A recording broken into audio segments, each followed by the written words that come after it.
What harmful things are being taught to children? Teaching kids not to question things just because someone is older or allegedly wiser is one of the most frustrating things that I see on a daily basis. How is a child supposed to ever develop any individual and nuanced ideas if they can't think for themselves? Ignore bullies and they'll leave you alone. When you do that, one of two things are likely to happen. Either they'll mess with you more, or they'll move to someone else and bully them. If you stand up to bullies, they back down. The earlier in life you put these people in their place, the less likely they'll develop their bad behavior as a lifelong practice. Being wrong is bad. That's why many people don't change their mind when they were given trustable sources. They don't want to be wrong. Listen earnestly to anything your children want to tell you, no matter what. If you don't listen eagerly to the little stuff when they are little, they won't tell you the big stuff when they are big, because to them all of it has always been big stuff. Catherine Wallace. As someone who knew what she was talking about. Children do learn about sex at a young age. It just isn't usually in a productive way. I know I did. My own experience. Questions like this are why I believe in being infinitely clear with my kids. You are going to hear total crap from other kids. If you hear something you don't understand, come talk to me. You can ask me anything and expect a decent answer. And I would give examples of the total crap I had heard as a kid, most of which would result in pregnancy. Son, age 6. Daughter, age 7. Riding home from school, daughter says Tiffany said she had sex with my brother. Which left me a grand total of 3 minutes to gather my wits before we got home. Okay, do you guys know what sex is? Blank looks. Sex is when you take off all of your clothes and rub privates together. You can make babies that way. Looks of shock and disgust. Do you think your brother had sex with Tiffany? No. I think she was using a really bad way of trying to say she likes him, and maybe she watches the wrong TV shows where, if people like each other they always have sex. Were my kids really ready for a sex talk? No, not really. They didn't care. Did we really need to have one about then? Yep. My job as a parent is to be there, to put things that come up in context for them, not run around after them deciding what and when they need to know things. This is something I will always stand firm on. If the child is old enough to ask the question, they are old enough to know the answer. Do you need to sit down and draw a diagram and pull out textbooks when they are 7? Probably not. But if they're asking questions about misinformation they're hearing from other kids, I'm going to do my best to be honest and answer in a way that they will, hopefully, be able to understand. Teaching them that it's not okay to fail. Some people need a little more time than others. It's okay to not get something now. Kids should be given more time to process things. Imagine having a poor grade because of a low score from the beginning of the year. How can we show children that it's not pass or fail, it's try and improve? When I was really little, my parents made sure that I knew failure was not an option. I did kind of follow what they said, but I think that screwed me up later in life though. To repress their emotions. It will only cause them to bottle them up and accumulate them to the point of exploding in an instant. I watched a sad video of a child from a third world country getting his foot scraped for chiggers. The man holding the camera, who I assume was the boy's father, kept saying to him it's wrong for a man to cry. Silent tears. It also might have been to keep the kid from screaming in the doctor's ear, but still, he was like 8. That failure is bad. Failing should not be considered as an obstacle, but a step in the learning process. Demonizing the failure and stigma associated with it makes many children lose their interest once they fail. This, but also the humiliation that comes with failing. If failure is to be considered a learning process, then people need to be taught not to laugh at the people who have failed. Not just the humiliation, but also the shame associated with failure. No backtalk. Many adults use it as you're not allowed to challenge what I have to say. Makes sense if it's a cranky toddler being negative for negativity's sake, but suddenly older children can't question things or raise valid points of their own. Grew up with a parent who was a lawyer. I was always allowed to argue my point. There were many times where she still won because she was the parent in the situation. But she would always justify why, and I could always make my case. And sometimes I won too. My husband was raised to react when mom and dad say jump, you say how high. His parents still say jump and are now pissed that my husband is a grown ass man and has his own family and ideas and needs and they can't reconcile it. My parents stayed at my house for a few weeks while they closed on their new house and this subject came up. I told them how stupid their mindset was to this growing up, followed up by 20 plus examples of times. If they had listened to me as a kid we would not have been in shit situations. I hope every time they started arguing you yelled, "This is my house." No back talk. Just to get the point across. That complaining is the same as not being grateful. Can't count the number of times growing up when adults basically told me to shut up whenever I was complaining about something and that I should be grateful that I was born where I was. Like sure, I'm glad I wasn't born into some starving African family, but that doesn't mean everything is perfect over here and that we shouldn't try to improve things here as well. I agree. That mindset causes people to become complacent and apathetic with life, so they never strive for improvement. You do not have to play with everyone. There is a total lack of social accountability. If Laura is always cheating at tag, it's okay to not let her play. If little Billy throws sand in the sandbox, little Timmy does not have to play with him. Laura and Billy need to learn how to play appropriately. My son's preschool has a strict "you do not have to play if you don't want to" policy. No one has to play with anyone they don't want to play with. No one has to hug or touch anyone or be touched if they don't want it. No one has to share their toys or other school supplies if they aren't done with it. In fact, the preschool teacher will go over and referee and say, "Is Bobby done with the toy car? No? Then Mickey, you have to wait until he is done." It's pretty refreshing. I wanted to let you know there are new philosophies in my son's preschool really strongly teaches body autonomy. Your body is your own and no one can touch it or make you do anything with it without your permission. You show me respect first because I'm an adult and have authority, then I choose whether I should show you respect no other way. There was a Tumblr image going around a few days ago about this. I don't have the link, but the text is: sometimes people use respect to mean treating someone like a person, and sometimes they use respect to mean treating someone like an authority. And sometimes people who are used to being treated like an authority say, "If you won't respect me, I won't respect you." And they mean, "If you won't treat me like an authority, I won't treat you like a person." And they think they are being fair, but they aren't, and it's not okay.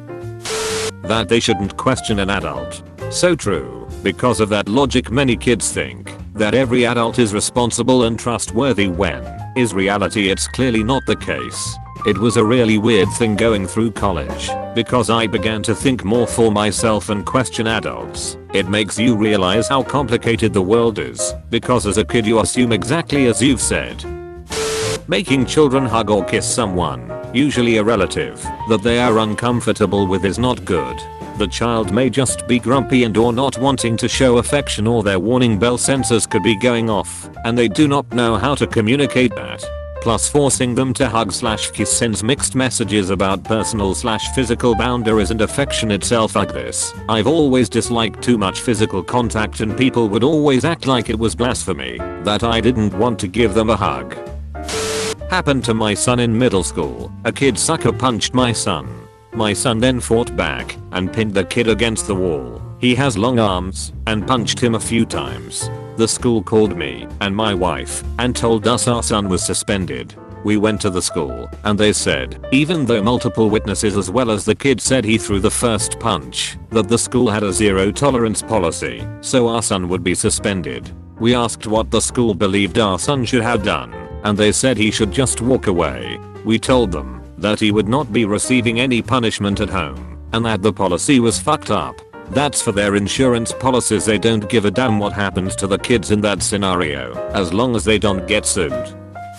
How to internalize stress and implode as teens and adults. True story, my parents used to make fun of me when I cried. They even created a mock song to sing whenever I started crying. So guess what? I stopped crying.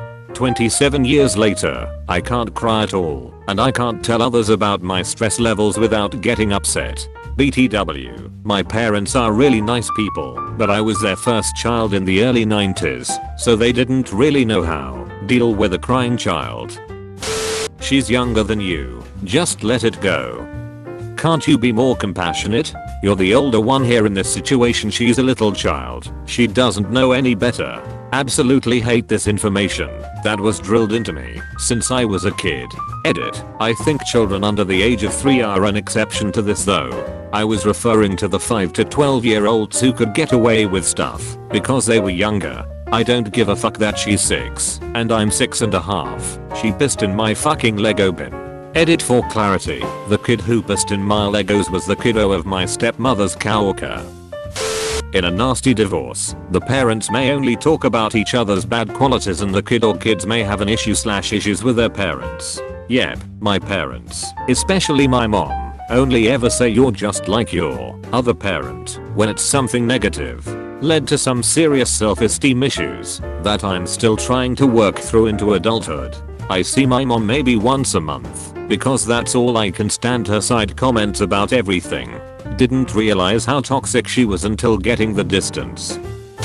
This one bums me out. My parents divorced when I was 10 and my mom never said a bad word about my dad, but my dad, and then later my stepmom said lots of terrible things about my mom. My brothers and I ended up believing it for too long. Repeating things to my mom, saying dad was better, we wanted to live with him. It wasn't until I was 14 and my dad yelled at me during a visit that I was a cunty bitch just like your mom. I cried to my mom once home. She said I was old enough to know, then proceed to tell me that my dad was an alcoholic. I started figuring that out around then already. And was physically and mentally abusive to her and to us when we were smaller, and she was just trying to keep us safe. And that all the time she didn't let us visit was because he was in rehab. He had technically kidnapped us and was in jail. As an adult, my brothers and I could see she was a way bigger person. She'd always respond to our hateful parroting with, "That's okay, I still love you very much." Or if we said we hated her, she'd say, "I love you enough for the both of us." And the only things she'd say about my dad was, "He is fighting an illness. He loves you." I wish he wouldn't say those things. They are hurtful. We all came to see it for what it was when we got older. We saw my stepmom's black eyes. He was meaner to us again once they had kids. He drank more openly, or we noticed it more. Soon we didn't visit anymore, and we all repaired our relationships with our mom. But man, we still talk to each other about how awful and guilty we feel treating her the way we did when we were all under 14 years old. We didn't know better. Your comment brought that memory back to the forefront. I'm going to call my mom. Political views at ages that children are really too young to understand them. They just spout off their parents' thoughts. The worst part is they repeat them and hear the same political views so much that they internalize it. When they are older enough to question it, they then have an identity crisis because the things their parents said don't make sense when examined a little further. So like anyone else, when your views come under scrutiny, you dig a deeper trench and pretty much develop an unspoken pledge of loyalty to your political party. Edit. Obviously this doesn't happen to everyone, and many people grow by questioning the worldviews they were taught as kids and come out with a more well-rounded opinion on different issues. The original post was asking about negative things being taught, and so I was in a pessimistic mindset when writing this. If you have a different opinion than someone, you hate them, and that's wrong. Also, people seem to be taught this incorrect notion that every disagreement has to be an argument, so backing down, admitting that you were wrong, or changing your mind are considered losing. It's totally fine to change how you feel about an issue when presented with new information. It doesn't make you weak, of course. It takes more courage to admit you're wrong and be open to change than to keep fighting a losing battle. Not owning up to their mistakes or blaming them on others. My biggest parenting tip: apologize to your kids when you fuck up. When my 5-year-old has a rough behavior day, I'll ask if she wants to start over, and we pretend to go to sleep and wake up. We ask how each other slept and pretend like whatever argument we were having just never existed. If it's towards the end of the day, I'll say, "It's okay, sweetheart, we can try again tomorrow." About a year ago I was having a terrible day. Work was awful, dinner didn't come out right, and she was being just so. Point 4. I would grouse at her to get off me, put the crayons away, stop making that noise, the couch is not a jungle gym. When it came time for bed I laid her down and said, "I'm sorry. I was being snippy with you today and you didn't do anything wrong." She reached up to hug me and said, "It's okay mama, we can try again tomorrow." That's when I suddenly realized I was doing okay with the whole teaching empathy thing. That everybody is a winner. No. Losing and disappointments are part of life and they are integral to your growth both emotionally and socially. We have a lot of people who enter the real world who have been told they are deserving of things just because, and cannot take rejections and losses in their personal and professional lives with any grace whatsoever.